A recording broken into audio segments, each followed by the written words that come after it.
पता है आज क्या हुआ? आज फिर किसी ने मुझसे कहा, तुम तो बाहर रहती हो, पढ़ाई करती हो, कितने मजे करती होगी ना।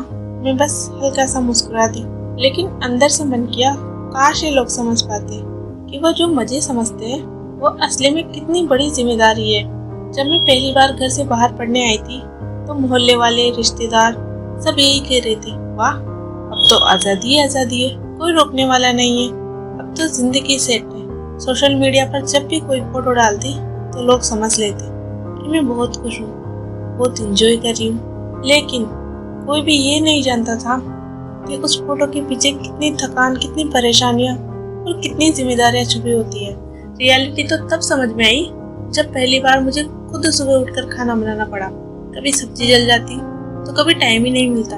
एक दिन मेरी तबीयत बहुत खराब हो गई थी, बुखार भी आया, कमजोरी भी थी। उस दिन सबसे ज्यादा माँ की याद आई, क्योंकि घर पे होती तो माँ सिर पर हाथ रखकर पूछती, बेटा कैसी तबीयत है? लेकिन यहाँ दवा भी खुद से लेनी पड़ती है और खुद ही ठीक होना भी पड़ता है। और सबसे मुश्किल होता है सेफ्टी का ध्यान रखना। शाम को अगर थोड़ा भी लेट हो जाऊं तो दिल में एक डर सा बैठ जाता है। हर कदम सोच समझ के उठाना पड़ता है, कौन सा रास्ता सेफ है, किससे कितनी बात करनी है, किससे किसी दूरी बना के रखनी है। कई बार रास्तों में अजीब नजरों का सामना भी करना पड़ता है। ऐसा लगता है जैसे हर समय खुद को बचाकर चलना पड़ रहा हो। और सबसे ज्यादा मुश्किल होता है घर से दूर रहना। जब कोई त्योहार आता है और सब लोग अपने परिवार के साथ होते हैं, तब मैं अपने छोटे से रूम में बैठकर मोबाइल पे घर वालों से बातें करती हूँ। मैं हंस के बोलती हूँ, मैं यहाँ बहुत खुश हूँ। लेकिन कॉल कट होते ही आंखों में आंसू आ जाते हैं, क्योंकि उस समय सबसे ज्यादा घर की याद आती है।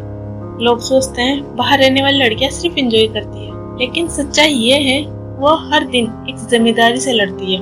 पढ़ाई का दबाव, खर्चों की चिंता, भविष्य की टेंशन और साथ में खुद को सुरक्षित रखना, ये सब मैनेज करना इतना आसान नहीं है जितना लोग समझते हैं। इसीलिए अगर आपके घर की कोई लड़की बाहर रहकर पढ़ाई कर रही है तो प्लीज उसे जज मत कीजिए, उसे गलत मत समझिए, क्योंकि वो एंजॉय नहीं कर रही, वो अपने सपनों के लिए हर दिन मेहनत कर रही है, संघर्ष कर रही है। हर उस लड़की के लिए जो घर से दूर रहकर पढ़ाई कर रही है, आप कमजोर नहीं हो, आप बहुत मजबूत हो, क्योंकि आप अपने सपनों को सच करने की हिम्मत रखती हो।